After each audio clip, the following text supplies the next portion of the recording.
Hello everyone, welcome to the सरकारी job channel. Inland water ways authority of India यानी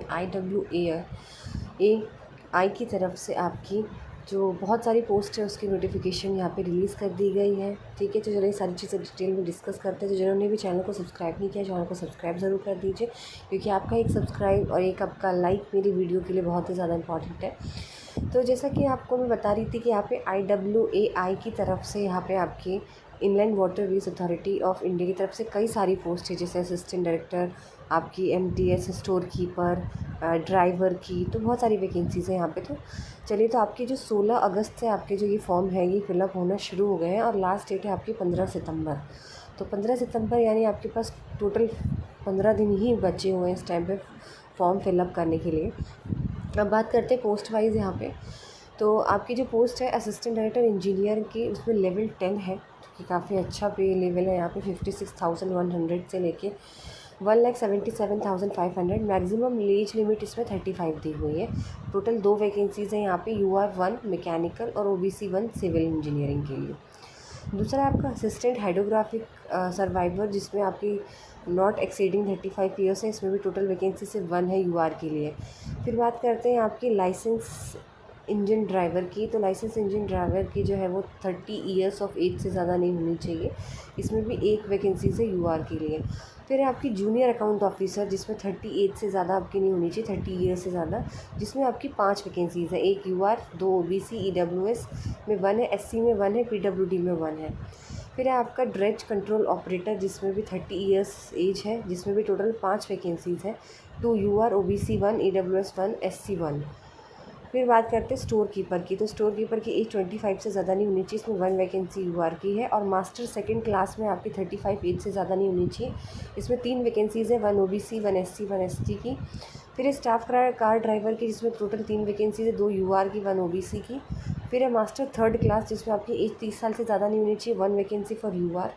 सबसे ज़्यादा vacancy यहाँ पर है आपकी MTS की, मल्टीटास्किंग स्टाफ की, जिसकी एज आपकी 18 to 25 ईयर्स होनी चाहिए। 11 वैकेंसीज़ है, 2 UR, 4 आपकी OBC, फिर SC की 3 है, ST की 1, PWD की 1, इस तरीके से। फिर है आपकी technical assistant civil, mechanical, marine engineering के, नेवल आर्किटेक्चर, जिसमें भी आपकी 30 साल से ज़्यादा उम्र नहीं होनी चाहिए। 4 वैकेंसीज़ है। ठीक है, UR में 2 वैकेंसीज़, एक सिविल एक मैकेनिकल, OBC में 1 मैरीन की और ST में 1 नेवल की। चलिए, अब बात करते हैं यहाँ पे आपकी, आगे आते हैं एजुकेशन क्वालिफ़िकेशन की, और आपकी साथ साथ आपके साथ बता देती हूँ उसमें एक्सपीरियंस है कि नहीं, क्या क्या मांगा गया है।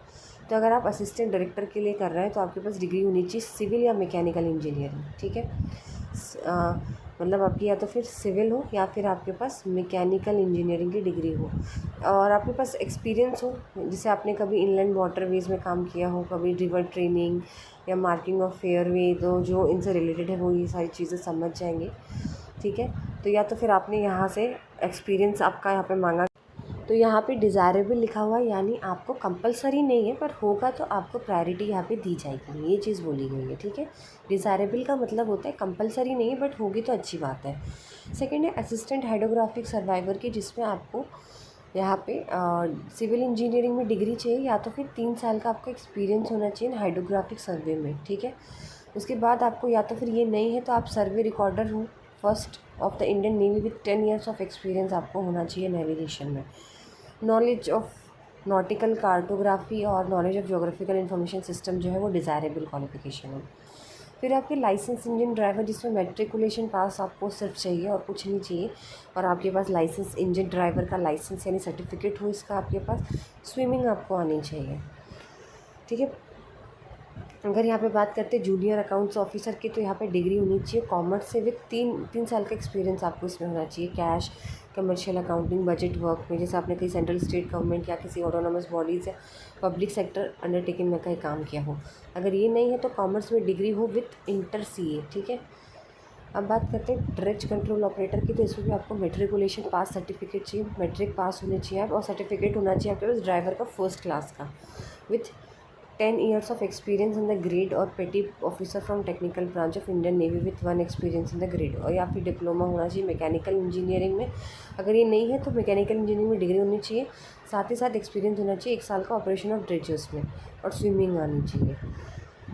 स्टोर कीपर में ज़्यादा ज़रूरत नहीं होती। स्टोर कीपर में आपको 10th पास आउट हो, या तो फिर आप 5 साल का आपने कहीं स्टोर में काम किया हो, हैंडलिंग वगैरह का काम 5 साल का एक्सपीरियंस हो, या तो फिर या तो 10th पास आउट हो या तो 5 साल का एक्सपीरियंस हो। डिज़ायरेबल जैसे आपको नॉलेज हो अकाउंट्स की, आपको आपके पास डिग्री हो तो और भी अच्छी है, ऐसी चीज़ें बोला। फिर मास्टर सेकंड क्लास में क्या आपको सर्टिफिकेट चाहिए, मास्टर सेकंड क्लास का, और स्विमिंग आनी चाहिए। स्टाफ कार ड्राइवर में आपको ड्राइविंग लाइसेंस होना चाहिए। मिडिल स्कूल सर्टिफिकेट चलेगा, यहाँ पे 8th पास आउट हैं आप, चलेगा, और आपके पास एटलीस्ट 2 साल का एक्सपीरियंस हो चलाने का, ठीक है। मोटर मैकेनिज़्म का मास्टर थर्ड क्लास में आपको मास्टर थर्ड क्लास का सर्टिफिकेट चाहिए, और आपको स्विमिंग आनी चाहिए। MTS में सिर्फ 10th पास आउट चाहिए और कुछ नहीं चाहिए, ना कोई एक्सपीरियंस ना ही कोई और चीज़, सिर्फ 10th pass out. Technical assistant यहाँ पे है आपकी, जिसमें डिग्री चाहिए सिविल में, मैकेनिकल में हो, या मैराइन में हो, या नेवल में हो, या फिर डिप्लोमा हो सिविल में, मैकेनिकल में, नेवल में, मैराइन में, ठीक है। और 3 साल का एक्सपीरियंस हो आपके पास। तो ये सारी चीज़ें थी। अगर आप OBC से बिलोंग करते हैं तो 3 साल का रिलैक्सेशन है, SC/ST में तो 5 साल का है, PWD जनरल है तो 10 है, PWD OBC है तो 13 है, SC/ST है तो 15 साल है, अगर गवर्नमेंट सर्वेंट है तो 5 साल का है। आपको इस तरीके से आपको रिलैक्सेशन मिलेगा। अगर आप UR OBC में आते हैं कैटेगरी में तो 500 रुपये फ़ीस है आपकी, और SC/ST PWD या EWS में आता है तो 200 रुपये आपकी फ़ीस है यहाँ पर, ठीक है। तो इस तरीके से आपको करना है। और आपको जाना कौन सी साइट पे, ये आप ध्यान से सुन लीजिए, बाद में आप पूछते हैं मुझसे, कि आपको वेबसाइट जाना है www.iwai.nic.in पर जाकर आपको रिक्रूटमेंट सेक्शन पे जाके अप्लाई ऑनलाइन, इस पे जाके क्लिक करके आपको अपना फॉर्म यहाँ पे भरना है, ठीक है। तो ये कुछ इंपॉर्टेंट थी जो मैंने आपके साथ डिस्कस करते हैं। अगर आपको बाकी कुछ चीज़ें मुझसे पूछनी है तो आप मुझसे पूछ सकते हैं। वीडियो अच्छा लगे तो लाइक एंड शेयर ज़रूर कीजिए और चैनल को सब्सक्राइब करें।